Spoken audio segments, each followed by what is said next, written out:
I don't ever slow up, no I don't take shit. I got no love for the fakeness. If you wanna play tough and wanna ቤት ሰሪ ደም የለውም የሚለው የበፊት ዘመን ተረት አሁን ላይ አቅሙ ማነሱ አይቀርም። ምክንያቱም የመኖሪያ ቤት ወደ አሻውት ስፍራ የሚንቀሳቀስ ከመሆኑም በላይ ልክ እንደ ብስኩትና ማሽን የሚመረት የፋብሪካ ምርት መሆኑ ነው። ነገ ጠዋት የሆነ ከባድ የሥራ ቀጠሮ ካሉትም ቢረፍድብኝስ ብለው አይጨነቁም። ምክንያቱም ቤቱን ወደ ሥራ ቦታው አሽከርክረው ፓርኪንግ ቦታው ላይ አቁመው ዘና ብለው እዛው ማደር ይችላሉና።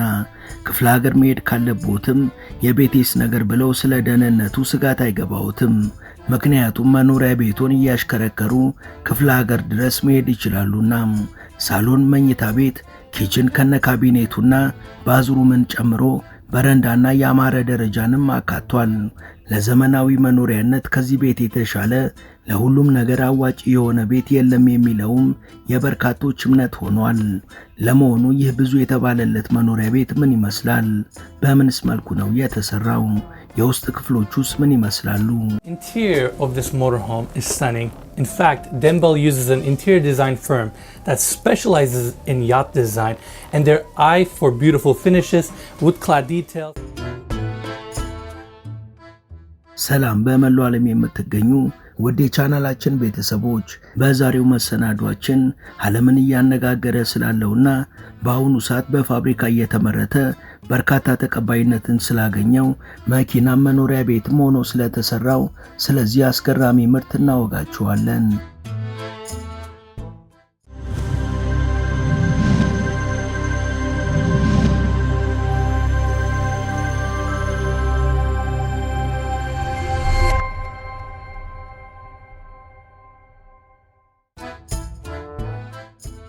ለወትሮ መኖሪያ ቤት የማይንቀሳቀስ ቋሚ ንብረት ውስጥ የሚመደብ ትክክለኛ አድራሻ ያለውና የቤቱ ባለቤትም ወይም ነዋሪዎቹ በሚመለከተው የመንግስት አካል የተመዘገቡና የሚታወቁ ናቸው።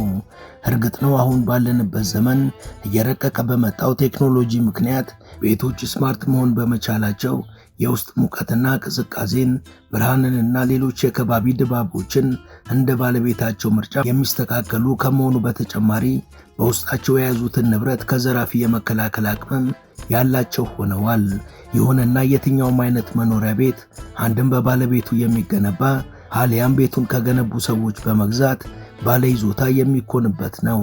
አሁን ግን በማምረቻ ፋብሪካዎች ተገንብተው እንደ ማንኛውም አይነት ንብረት ከተገዙ በኋላ ወደሚፈልጉት ቦታ የሚጓጓዙበትም መሆን ችለዋል።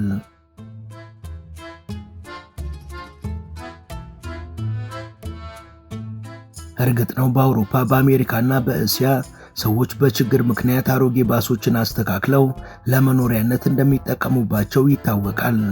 አንዳንዶችም የራሳቸውን መኪና ቀን ቀን ለመንቀሳቀሻነት፣ በምሽት ደግሞ ወገባቸውን የሚያሳርፉበት መኝታ አድርገው ይጠቀሙባቸዋል። ነገር ግን በመጠንም ሆነ በይዞታው ከትክክለኛው ቤት ጋር ተመጣጣኝ የሆነ የቤት ዕቃዎች ሁሉ የተሟሉለት እንደ ግል ተሽከርካሪም የፈለጉት ቦታ አብረውት የሚጓዙት ቤት የተለመደ አልነበረም። አሉ ተብለው ስለ መሰል መኖሪያ ቤቶችም እምብዛም ሲነገር አይሰማም። በሀገረ ጀርመን ግን ሁሉም ማዕከላቱ በፋብሪካ ተገንብቶ ያለቀና በሞተር የሚንቀሳቀስ ቤት ተፈብርኳል። እኛም ለዛሬ ይህን ሞተር ሆም ወይም የሞተር ቤት የተባለውን ስማርት መኖሪያ ቤት እንቃኛለን።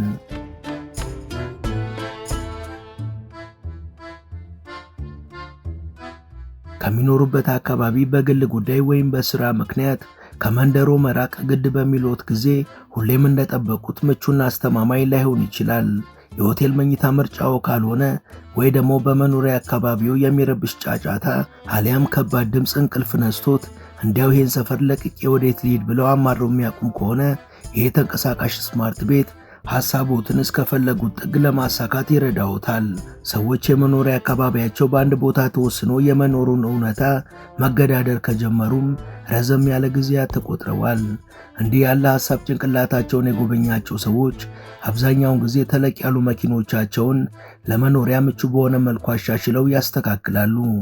አቅማቸው ጠንከር ያለ ከሆነ ደግሞ ከመኪና አምራች ድርጅቶች ፍላጎታቸውን የሚያሟላ ተሽከርካሪን በትዕዛዝ አሰርተው በመሸመት ሐሳባቸውን ያሳካሉ።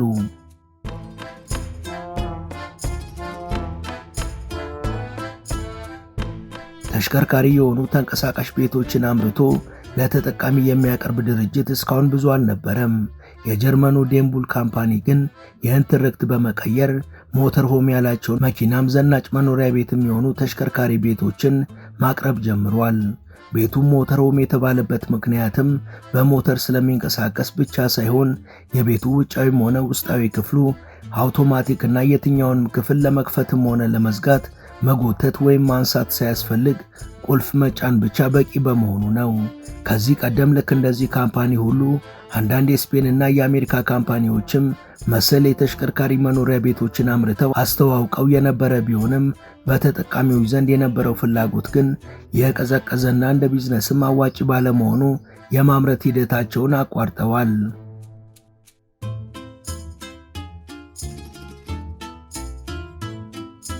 ዴምቤል ያስተዋወቀው የማርቼዲስ ቤንዝ ሎጎ የሚጠቀመው ሞተር ሆም እጅግ ውበትን የተላበሰ ምቾትና ግዝፈትን አንድ ላይ አጣምሮ የያዘ በመሆኑ በገበያ ላይ ከፍተኛ ተቀባይነትንና በርካታ ፈላጊዎችን ማግኘት ችሏል። ይህ ግዙፍና ማራኪ ተንቀሳቃሽ አውቶማቲክ ቤት የተሟላ ሳሎን ቤት፣ መኝታ ቤት፣ መጸዳጃና መታጠቢያ ቤቶች፣ ማብሰያ ኪችን፣ የንባብ ክፍልና መኪና ማቆሚያ ገራጅ ሳይቀር ያለው ሲሆን ቤቱን የሚያንቀሳቅሰው ወይም የሚያሽከረክረው ሰው የሚቀመጥበትና ኮክፒት በመባል የሚታወቀው ክፍልም ከሌሎች ያልተናነሰ ምቾትና ስፋት ያለው ነው። ሹፌሩንና አንድ ተሳፋሪን እስከ መመገቢያና ማረፊያ ቦታቸው እንደ ልብም የሚያስተናግድ ነው።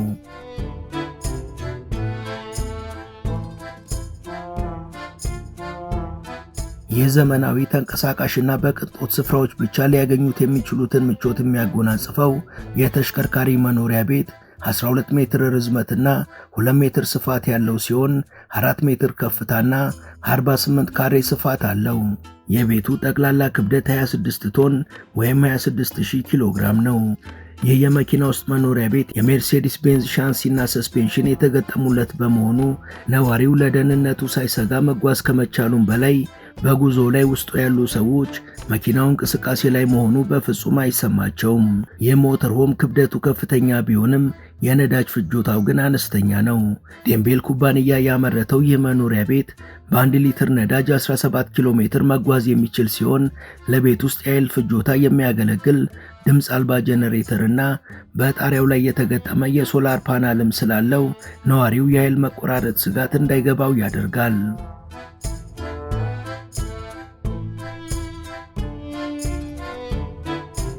መኪናው 530 የፈረስ ጉልበት ያለውና በሜርሴዲስ 216 አክትረስ ሞዴል የተሰራ ነው። ቤቱ ከውጭ በኩል እጅግ የሚመስጥ መልክ ያለው ሲሆን የንፋስ መከላከያውንና የጎን መስታወቱን ጨምሮ 360 ዲግሪ ማሳየት የሚችሉ ካሜራዎችም የተገጠሙለት ነው። ከሞተር ቤቱ የውጭ ክፍል በግራና በቀኝ በኩል ወደ ውስጥ ብርሃን የሚያስገቡና እንደ መስኮትም የሚያገለግሉ የመስታወት ሽፋኖች ያሉ ሲሆን አውቶማቲክ የመጋዘን በሮች እንዲሁም በይለፍ ቃል የሚዘረጋና የሚታጠፍ መወጣጫ ደረጃም አለው። ከዚህ መኖሪያ ቤት ቁልፍ በመጫን ብቻ ከላይኛው ክፍል የሚዘረጉ በረንዳዎችና የፀሐይ መጋረጃዎች ያሉት ሲሆን እነዚህ የበረንዳ ክፍሎችና መጋረጃዎች ውስጣቸው የንፋስ ፍጥነትን የሚለካ ሴንሰር የተገጠመላቸው በመሆኑ የንፋሱ ፍጥነት በሰዓት 39 ኪሎ ሜትር በሚደርስ ጊዜ በራሳቸው ተሰብስበው ወደ ውስጥ ይገባሉ።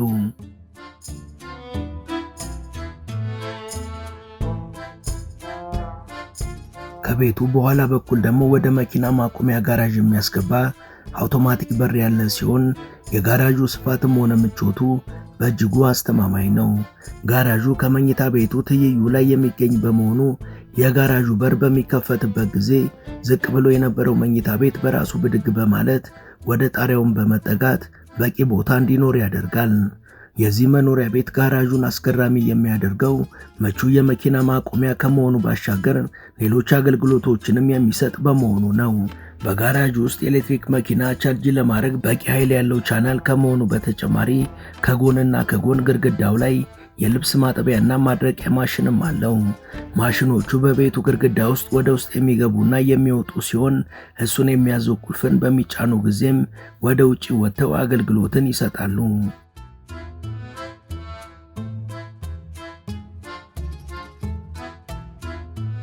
በሃንጋሪ ዋና ከተማ ቡዳፔስት የዴምቤል ሞተር ሆም መገጣጠሚያ የሚገኝ ሲሆን እንከን የማይወጣለት ቤት ይመረት ዘንድም ከፍተኛ ትኩረትን ይሰጣል።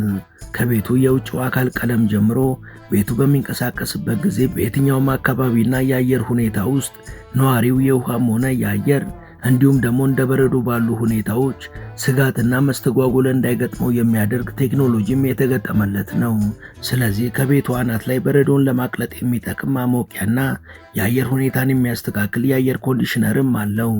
በመኪናው ውስጥ በባትሪና በፀሐይ ብርሃን የሚመነጩ ኃይል ሰጪዎችም ያሉት ሲሆን በቂና ለተለያዩ አገልግሎቶች የሚውሉ 3 ትላልቅ የውሃ ታንከሮችም አሉት።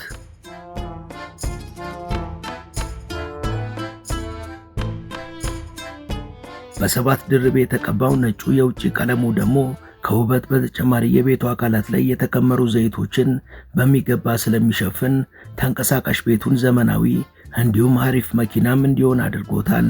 የሞተር ሆሙ የፊት ለፊት ክፍል የሆነው ኮክፒቱን ጨምሮ ጠቅላላው የቤቱ ክፍል ባጭሩ ትንፋሽን ቁርጥ የሚያደርግ ነው።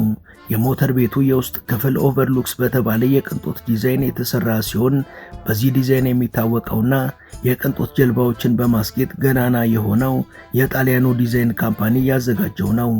የሞተር ቤቱ የውስጥ ክፍል በከፊል ብርሃን የሚያስገቡ መስታወቶች በሚያምር መልኩ የተለያዩ ክፍሎችን ለመለያየት ጥቅም ላይ የዋለ ሲሆን ከኮክፒቱ በተጨማሪ ዋና መኝታ ቤት፣ ሳሎን፣ የገላ መታጠቢያና ጃኩዚ እንዲሁም ደግሞ ኪችን ከነካቢኔቱ አለው።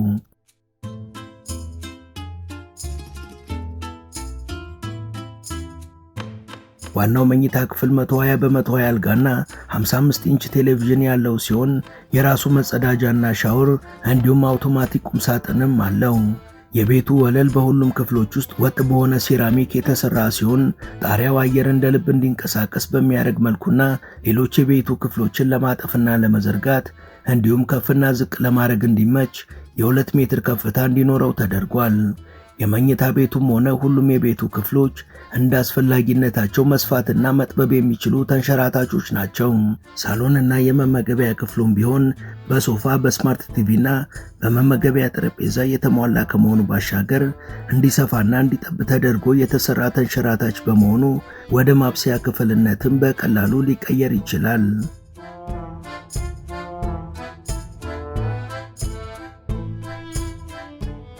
የዚህ ዘናጭ ቤት ሳሎንም ሆነ መኝታ ቤቱ አየር እንደ ልብ እንዲንቀሳቀስ የሚረዳ ቴክኖሎጂ የተገጠመላቸው ሲሆን መብራቶቹም ለዓይን እይታ ፍጹም የማይረብሹ ኤልዲ መብራቶች ናቸው። እያንዳንዱ ክፍልም ማሞቂያና ኤር ኮንዲሽነር አለው። ከዚህ በተጨማሪ ከጣሪያ ውስጥ እንደ አስፈላጊነቱ የሚወጣ አውቶማቲክ ኩዊን ሳይዝ አልጋ አለ። የተጨማሪ አልጋ ከሚኖሩት ሰዎች በተጨማሪ ሌሎች ሰዎች ሲመጡ ማስተናገድ የሚችል ነው። የማንበቢያ መብራቱም እንዲሁ ከግድግዳ ውስጥ ሲፈለግ ቁልፍ በመጫን የሚወጣ ነው። ከሳሎኑ በመቀጠል የሚገኘው ደግሞ ኪችኑ ነው። ኪችኑ አብዛኞቹ ዕቃዎች ከመስታወት የተሰሩ ሲሆን እያንዳንዱ ዕቃዎች የዴምቤል ካምፓኒ ሎጎ የተቀረጸባቸው ናቸው። ይህ ዘመናዊ ኪችን ማይክሮዌቭ ኦቨን እና ተጨማሪ የኤሌክትሪክ ምድጃ ያለው ሲሆን የዕቃ ማጠቢያ ሲንክንም አካቷል።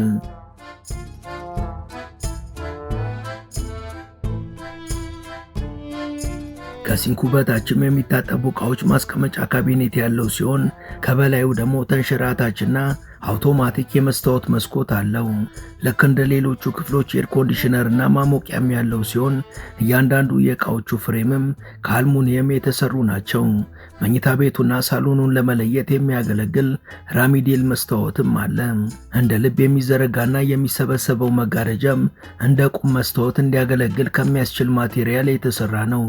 በሳሎኑና በሌሎቹ ክፍሎች ጣሪያ ውስጥ የተቀበሩና ከቲቪው ጋር የተገናኙ ስፒከሮችም አሏቸው።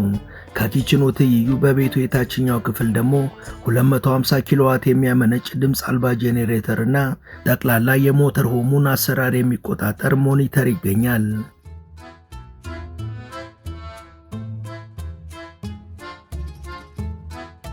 የሞተር ሆሙ ኪችንም አውቶማቲክና ከካቢኔት በተጨማሪ ፍሪጅና ካምፕፋየር ማድረጊያ ግሪልም አለው።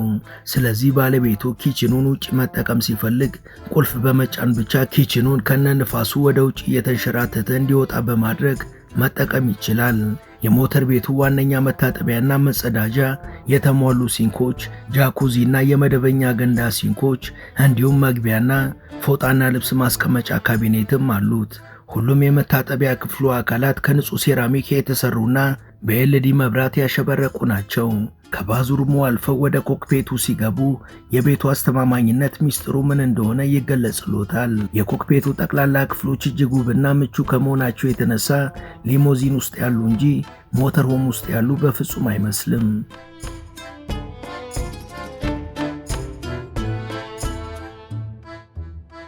ኮክፔቱ ሰፊና ምቹ ሲሆን ወንበሮቹም ሁሉም ከንጹህ ሌዘር የተሰሩ ናቸው።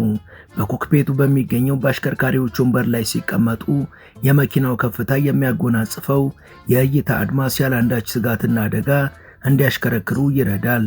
የሞተር ሆሙ ማርሾችም እንደ ማንኛውም ዘመናዊ ተሽከርካሪ አውቶማቲክ ማርሾች ሲሆኑ በሶስት የሜርሴዲስ ሻንሲዎችና ሰስፔንሽን የተገጠመለት በመሆኑ ሁሌም መሬት የረገጠ ክብደትና የተረጋጋ ሚዛን ኖሮት እንዲንቀሳቀስ ያደርገዋል። የኮክፔቱ መስታወቶች መጥረጊያዎች ያሉት ሲሆን የጎንና የኋላ መስታወቶችንም ያካተተ ነው። ዙሪያውን የሚቃኙ ካሜራዎችም የተገጠመለት በመሆኑ አሽከርካሪው ሁሉንም ነገር ዳሽቦርዱ ላይ መከታተልና መቆጣጠር እንዲችል ያስችሉታል። ሞተር ሆሙ ረጅም እንደመሆኑ ቅልጥፍናው መተኪያ የማይገኝለት ለደህንነቱ ዋና አስተዋጽኦ ያበረከተ ነው። ይህን ለማሳካት ደግሞ ከፊት ጎማዎቹ በተጨማሪ የኋላ ጎማዎቹም ከመሪው ጋር እንዲናበቡና እንዲታዘዙ ተደርገው በመሰራታቸው ቤቱ እንደ ማንኛውም መኪና በቅልጥፍና መንቀሳቀስ እንዲችል አድርጎታል።